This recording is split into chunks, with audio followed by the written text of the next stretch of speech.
In this video, we're going to be revisiting the iPhone SE 2. The iPhone SE was Apple's less expensive iPhone that was released in 2020. In this video, we're going to review the iPhone SE 2, have a look at all its features and work out whether or not it's worth buying in 2023. And as always, if you do enjoy this video, be sure to hit that subscribe button. We're on the road to 1,000 subscribers. We're going to aim for 10 likes on this video. Let's get on with the video. So the iPhone SE 2 was released in 2020. It was essentially an iPhone 8 with some newer specs. Now in late 2023, you can actually find these on eBay for about 100 to 130 pounds. So in this video, we're going to try and answer whether or not these are a bargain or a waste of money in 2023. So we're going to start this video off by having a look at the specifications of this iPhone SE 2. So externally, this iPhone SE is exactly the same as the iPhone 8, which was released 3 years before. And it's actually a very similar design to the iPhone 6, which was released 6 years before this came out. So the design of this phone came straight out of Apple's parts bin. But apart from that, it's actually quite a nice construction. It does feel quite premium. So the design will be very familiar to anyone that's owned an iPhone 8. But we have a glass back, so we can actually do wireless charging with this phone. A single 12 megapixel camera with a power button and volume rockers on the opposite side. There is no headphone jack on this phone, just a speaker grill at the bottom and a charging lightning port on the bottom as well. On the front of this phone, we have an actually quite small 4.7-inch LCD display. This doesn't have any form of edge-to-edge display, it's just an old-fashioned 16:9 display with a large bezel at the top and a large bezel at the bottom.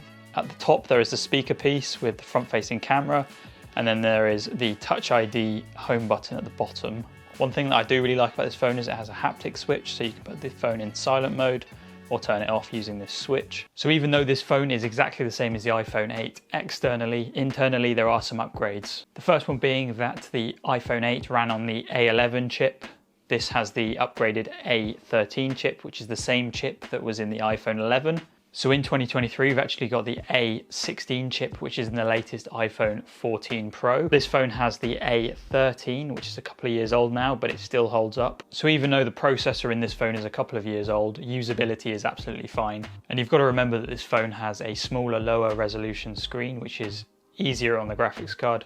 Another upgrade over the iPhone 8 is the RAM. This has 3 gigabytes of RAM compared to the 2 gigabytes that's in the iPhone 8. Compared to newer iPhones, that doesn't seem like a lot, but iOS is quite well optimized and 3 is still okay. Camera-wise, this phone shares the same cameras as the iPhone 8, so it has a single 12 megapixel camera on the back that can shoot up to 4K 60 frames per second. And on the front, it has a 7 megapixel selfie camera that can shoot up to 1080p video. One thing to note about this camera is you can expect to have slightly nicer photos compared to the iPhone 8. Because the processing in this phone is slightly better, you can expect less noise and better dynamic range compared to the iPhone 8's camera, even though it's the same sensor.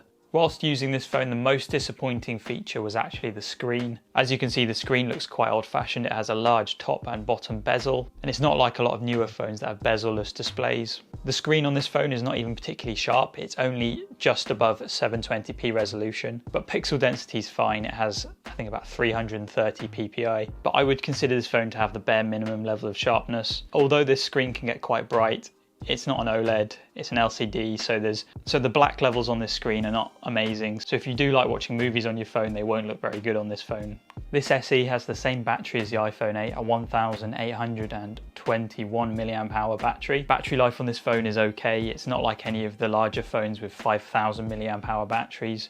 You'll maybe get 3 to 4 hours of screen on time. But this does have slightly longer battery life than the iPhone 8 because it does have a slightly more efficient chip inside. One very nice feature about this phone is you can actually download the latest version of iOS, which is 16.6 at the time of filming this video. So software-wise, this phone is very good. You should be able to have the latest iOS features. So now I want to go outside and test the camera on this iPhone SE 2. To do this, I'm going to go outside and just take some sample photos and put them on screen. I'm also going to compare the photos to my Google Pixel 7 Pro, which is arguably one of the best cameras at the moment. So you can see how this phone stacks up to a newer camera. Hello.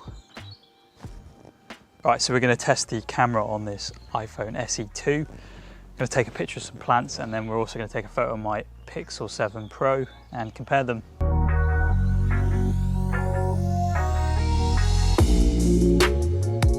we go. So as you can see, the camera on this phone is Decent, but not very versatile. As you can see, there's only one camera lens, so you can't take wide photos and you can't take super zoomed in photos with a lot of detail. Also, this camera is missing features such as night mode, so if you like taking photos when it's very dark, you probably won't be able to do that without using the flash. But this camera does have some decent features like slow motion video and a portrait mode. So in conclusion, should you get this phone in 2023? So this phone is only really available on the used market from anywhere from about £100 to £150. And for that price, you're getting a well-made small iPhone that runs the latest iOS. But this phone is missing out on a lot of newer features like multiple cameras, a larger bezel-less display. So I would still consider this phone usable in 2023. It is fast enough to use, but you are missing out on a lot. The main one being the screen. If you are used to using larger phones with nicer screens, this screen is a massive downgrade. It's only a 60Hz display and it's tiny and the resolution just isn't there. But if you do just need a second phone that has to be an iPhone and you don't really want to spend a lot of money on it, then this phone is still usable as an iPhone.